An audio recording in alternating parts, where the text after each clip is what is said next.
입니다. 인천의 현재를 살펴보고 미래를 조망해보는 전지적 인천 시점 시간인데요.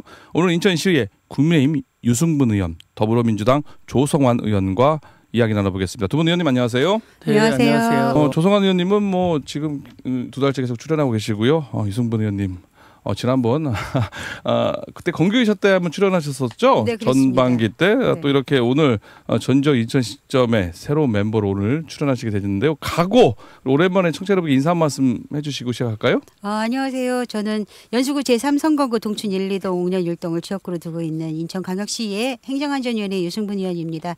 지난번에 이동의 까칠한 시선에서 인사드렸고요. 예. 오늘 다시 이렇게 경인방송 90.7MHz에 참석해서 인사를 드릴 수 있게 돼서 대단히 기쁘게 생각합니다. 잘하겠습니다. 예, 역시 말씀 잘하십니다. 지난번에 까칠한 시선이었는데 오늘은 굿모닝 인천으로 우리가 프로그램 개편되고 또 출연하시게 됐는데 오늘 잘 부탁드립니다. 오늘은요 조성환 의원님 그리고 유승분 의원님 두 분 의원님과 함께 인천 지역 그리고 주요 현안 그리고 소속의 이제 자신의 지역구 얘기 중점적으로 한번 이야기 나눠보도록 하겠습니다. 먼저 의정활동 관련된 얘기 좀 해보겠습니다. 먼저 문화복지위원회 소속이시죠? 조성환 의원님. 의원님 보니까 인천광역시 도시 및 주거환경정비조례 일부 개정 조례안 지난날 본회의를 통과를 했습니다. 조례안 통과했는데 문화복지위원회 소속인데 전에는 뭐 건교위 소속이긴 합니다만은 건교위 관련된 조례를 통과시켰네요. 네. 어떤 내용입니까? 우리 지역에 보면은 네. 재개발 재건축들이 많이 있는데요. 네. 그런 상황이 있다 보니까 자연스럽게 그쪽에 건설 쪽에 이제 많이 관심을 갖고 있습니다. 예. 2024년도에 노후계획도시 정비 및 지원에 관한 특별법이 개정이 됐어요. 네. 보니까 그 100만 제곱미터 이상 택지개발 지구인데 51개 지역 대상인데 이제 개정이 되면서 인접 연접한 지역을 포함한 100만 제곱미터 총 108개 지역이 이제 대상이 돼 있어요. 네. 그런데 노후계획 도시 미지정 지역으로 돼 있으면은 정비구역 위반 지역 대상이 이제 10% 이하밖에 되질 않다 보니까 저희 지역에 지금 재건축 재개발이 많이 있는 상황에서 포함시킬 수 있는 그 면적이 10%밖에 안 되다 보니까 선택의 폭이 좀 낮다 이런 말씀들이 많다 보니까 제가 이제 110에서 120%로 전체 사업에서 포함시킬 수 있는 부분을 10% 더 늘렸다 이렇게 보시면 되겠습니다. 그러니까는 재개발 재건축할 때 이 원래 그 정비 구역 대상 지역 있지 않습니까? 네네. 거기가 아닌 땅들 뭐 자투리라든지 이런 것까지 더 사실 이렇게 포함시켜서 해야 되는데 이렇게 포함시키는 게 10%밖에 안 됐었는데 그걸 20%까지 더 확대를 한 10% 더 늘린 거죠? 그렇죠. 확대해서 이제 이분들이 이제 사업하는 과정에서 사업성을 높일 수도 있고 또 다른 뭐 이렇게 유유부지나 짜투리 부분들 이런 부분들을 재개발할 수도 있으니까 선택의 폭이 좀 넓어졌다. 그러면 재개발 재건축을 활성화시킬 수 있는 측면에서는 되게 좋은 조례라고 볼 수 있을 것 같은데요. 특히 원도심을 지역구로 하는 동네에 있어서는 상당히 유용한 조례가 아닐까 싶습니다. 아니 뭐 저기 유승분 의원님도 원도심이잖아요. 이렇게 유유부지가 늘어나면요 자투리 땅을 더 활용해가지고 재개발 재건축 늘릴 수 있으면 좋은 거. 맞죠? 그렇죠. 지역의 발전을 위해서 그래서 지역 경제 활성화도 이룰 수 있고. 또 마침 또 두 분 다 보니까 전반기 건교위원 소속들이어서 또 잘 아실 것 같아서 한번 또 원도심 소속이 지역구를 하셨기 때문에 여쭤봤고요. 조성환 의원님 또 관련된 뭐 지역구 골목형 상점가 지원조례 이거 좀 간략히 좀 소개 좀 해주실까요? 골목형 상점가 지원조례인데요. 그 유통산업 발전법이 있어요.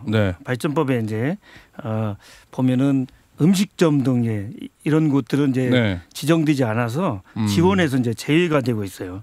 이 골목형 상점가 지원조례는 2,000제곱미터 안에 30개 점포가 있으면은 어느 업종이든 지원을 받을 수 있는데 온누리 상품권 사용 가맹점으로도 가능하고 시설 현대화 사업도 지원을 받을 수 있습니다. 또 경영 현대화 컨설팅 이런 쪽으로 많이 지원을 받다 보니까 인테리어 등 아니면 간판 등 이런 것들을 지원받고 또 혜택을 폭을 넓힐 수 있으니까 이렇게 힘든 소상공인들이 많이 있는데 예. 혜택을 주는 쪽으로 이렇게 많이 하고 저는 좀 보면 의정 활동을 규제보다는 완화 쪽으로 해서 여러 부분들이 분들이 네. 혜택을 받을 수 있도록 노력하겠다는 말씀을 완화보다는 드리겠습니다. 규제 완화 그리고 지원을 늘리는 그죠? 소상공인 관련된 민생 관련된 조례 두 가지 발의한 조례 살펴봤고요. 그런가 하면은 유승문 의원님, 네. 지금 또 소속의 행안위원회로 지금 건국에서 상임위로 후반기에서 활동하고 계신데요. 여기 보니까 전기차 보급 확대 및 충전 시설 또 사실 화재 때문에 시끄럽지 않았었습니까? 그렇죠. 이 관련된 조례안을 발의를 하셨다고 하네요. 이게 어떤 내용입니까? 이번에 제가 발의한 조례안은 전기차 보급이 늘어나면서 걱정되는 화재 사고를 예방하고 예. 또 화재가 발생했을 때 신속하게 대응할 수 있는 체계를 만들기 위한 내용이라고 볼 수 있을 것 같아요. 네. 이번 조례안에는 전기차 전용 주차구역이나 충전시설에 열화상 카메라를 설치하는 내용을 담았습니다. 예. 열화상 카메라는 이제 온도가 올라가거나 미세한 불꽃을 감지하게 하면 바로 알림을 보내주는 그런 장치거든요. 예. 그래서 이를 통해 화재를 조기에 발견하고 빠르게 대처할 수 있을 거라고 보고요. 또 하나는 화재가 발생했을 때 관계인이 거주자나 이용자들에게 재난 정보를 신속히 전달하고 대피를 유도하도록 하는 내용도 포함하고 있습니다. 이런 조치들을 통해서 화재 피해를 최소화하고 시민들의 안전을 지킬 수 있을 거라고 기대하고 있습니다.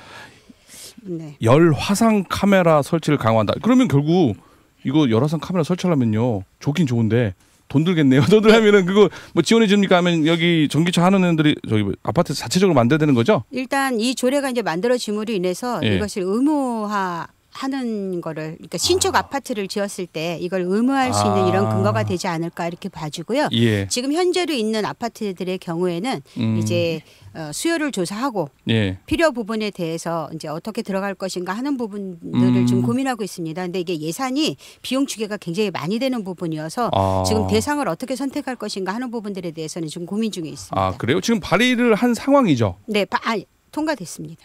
어디 뭐 상임위 아니면 본회의까지 본회의까지. 본회의까지 통과된 겁니까? 네. 그러면 이제 본격적으로 이제 시행만 남아 있는 상태네요. 네. 또 하나 또 행안위 관련된 또 중요한 주제가 사실 소방 공무원. 이게 재난 현장에서 겪는 심정 고통이죠. 외상 후 스트레스 장애 이거에 대한 개선 방안을 또 마련하셨다고. 이게 어떤 내용입니까? 지금 행안위로 와 보니까 사실은 시민의 안전이 가장 우선으로 고민되는 그 상임위거든요. 그것을 이제 저희가 가장 주안점으로 두고 하고 있다 보니까 소방 공무원, 뭐 또 경찰 공무원 이런 분들에 대한 관심을 안 가질 수 없습니다. 네. 특히 이제 소방 화재 사건이 계속 일어나고 있는 상황에서 소방 공무원들이 갖는 심리적 고통과 외상 후 스트레스 장애가 큰 문제가 되고 있어서 이번에 이제 300회 임시회에서 5분 자유 발언을 통해서 이 부분에 대한 말씀을 드렸습니다. 이거를 PTSD라고 하는데 이 문제를 해결하기 위해 꼭 필요한 개선 방안들에 대한 발언이 주가 됐었는데요. 소방 공무원들이 겪는 심리적 어려움은 개인의 문제라고 보지 않습니다. 사회적으로 해결해야 할 중요한 과제라고 생각하고 그리고 구조하지 못한 생명에 대한 죄책감이나 재난 현장에서 목격한 참혹한 장면들 그리고 동료를 잃은 상실감 이런 것들이 굉장히 크다고 판단되어지거든요. 그래서 이번 저희 발언을 통해서 4가지 개선 방안을 제안드렸습니다. 하나는 심리지원단을 독립된 센터로 격상시켜야 된다 하는 부분들입니다. 지금은 이제 복지회계과 소속으로 운영되면서 전문적인 지원이 어려운 상태이기 때문에 전문적인 지원이 필요하다. 센터를 만들어야 된다. 전문적인. 센터. 그리고 두 번째는 이제 각 소방서에 심리지원팀을 신설해줘야 된다 하는 부분들입니다. 그리고 이동형 심리상담 차량 도입 요것도 지금 제안을 한 상황입니다. 이 부분에 대해서는 이제 얼마 전에 소방본부에서 구체적으로 고민하고 있는 대안을 가지고 와서 얘기 중에 있습니다. 그리고 마지막으로 충분한 인력 확충 그리고 예산 지원 이런 것들이 필수적입니다. 거듭 말씀드리지만 소방 공무원들의 심리적 안정을 돕는 건 단순한 개인의 문제가 아니다.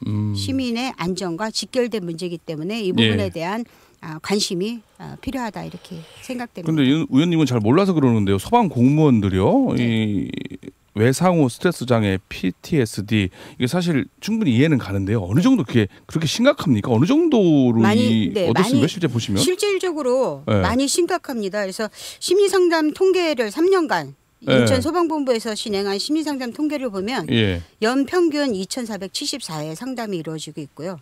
그리고 상담을 받은 소방 공무원이 2,278명에 달합니다.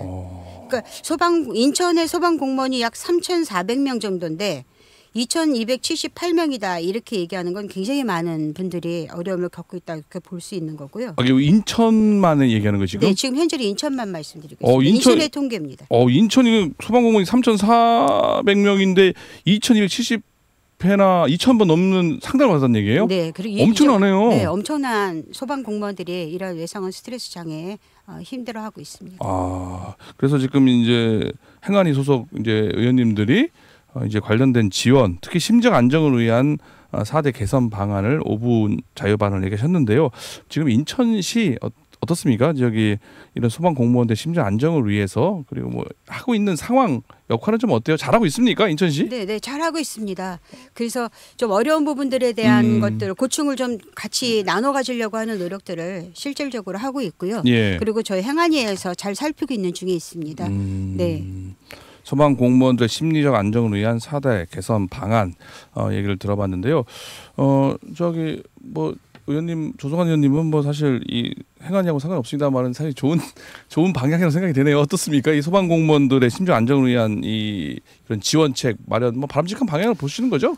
좋은 조례를 발의하신 거고요. 정말 소방 공무원들께서도 보면은 심리적인 그런 상황에 또 트라우마 이런 것들이 많은 것으로 알고 있는데요. 이런 부분들이 조례가 제정이 되면서 지원을 좀 폭을 넓혀야 된다. 이런 말씀을 드리겠습니다. 전기차 관련된 조례는 지금 발의해서 통과된 거고 지금 얘기는 5분 자유발언 하신 거고 조례 발의 관련된 지원 조례 발의도 준비하고 있으십니까? 유승분 의원님? 조례는 아닌 건가요 아직 이건? 이게 조례입니다. 이게 조례입니까? 심리지원센터요. 심리지원센터는 조례는 아닙니다. 네, 심리지원센터 요즘 5분 발언을 얘기하신 거잖아요, 그죠? 네, 그렇습니다. 관련된 내용 5분 발언 때 소방공무원의 심적 안정을 위한 4대 개선 방안 얘기까지 나눠봤습니다. 지금 인천시의 국민의힘 유승분 의원, 더불어민주당 조성환 의원 두 분과 함께 상임위 관련된 또 본인이 발의한 의정활동 조례 관련 얘기 나눠봤고요. 사업에서는 각 지역구죠. 연수구와 계양구 관련된 지역 현안을 중심적으로 함께 두 분 의원님과 이야기 나눠보도록 하겠습니다. 사업에서 뵙겠습니다.